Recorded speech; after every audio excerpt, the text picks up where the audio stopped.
Hey, what's up guys? Gons here for the Face Like the Sun YouTube channel. NPR just published an article titled "In Search for Cures, Scientists Create Embryos that are both animal and human." And it states here, a handful of scientists around the United States are trying to do something that some people find disturbing: make embryos that are part human, part animal. The researchers hope that these embryos, known as chimeras, could eventually help save the lives of people with a wide range of diseases. And it goes on to explain, or rationalize, in my opinion, a reason for creating these hybrids. And, the whole goal here, according to these scientists, is that they're trying to help people. Pablo Ross, a reproductive biologist at the University of California, Davis, said, quote, "We're not trying to make a chimera just because we want to see some kind of monstrous creature.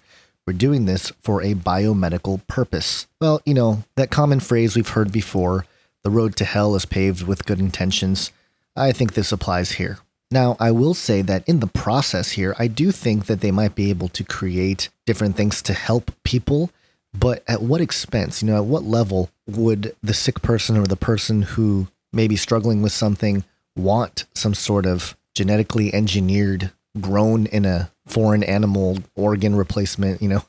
How far are we going to go to preserve life?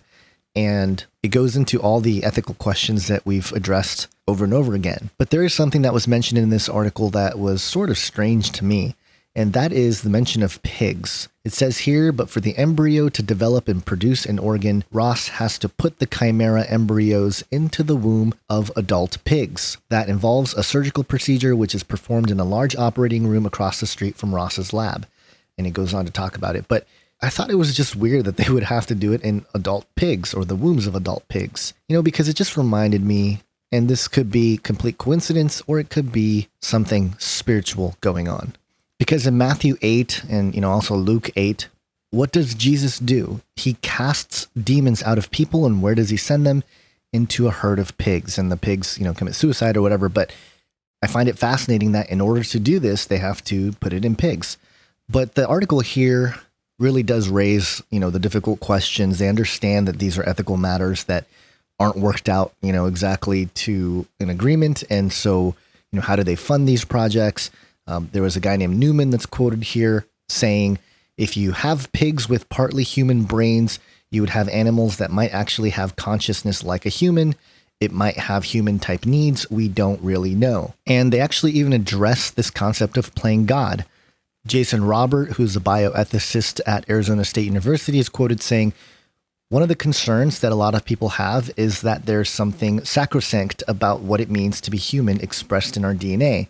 And that by inserting that into other animals and giving those other animals potentially some of the capacities of humans, that this could be a kind of violation, a kind of maybe even a playing God." But this guy Ross, who's doing this research, defended what he was doing. Quote, "I don't consider that we are playing God or even close to that. We're just trying to use the technologies that we have developed to improve people's lives." So there you have it again. The road to hell is paved with good intentions. And again, you know what? It might help, quote unquote, save lives or keep people alive longer in this flesh life. But, it doesn't really solve the spiritual problem here. So, it goes to show that man is going back into the days of Noah. We're doing things, that are very much, I think, akin to what was going on back in the day before the flood, and maybe even after. It's true, the chimeras are here. They're being grown in laboratories in the official setting, which again, as I alluded to in my last video, it says two things. One, that there are things happening underground, in laboratories that aren't official, probably to pretty abominable statuses. And two, these things aren't without consequence. I think it's pretty strong evidence to suggest that we are in the days of Noah again, and that the climate is ripe for many of the biblical prophecies that we read about in the book of Revelation, the book of Daniel, and other places to be fulfilled. What do you guys think? Do you think they should keep developing these technologies and techniques to help people? Do you think there should be some sort of oversight? And if so, what kind of oversight, Do they grow them to a certain point? Or should they not do this at all? And you agree with myself and many others who might be watching this channel in suggesting that it's not necessarily playing God because you're not creating anything. You're actually playing fallen angel. Just go read Genesis 6. Hope you have an awesome day, guys. God bless.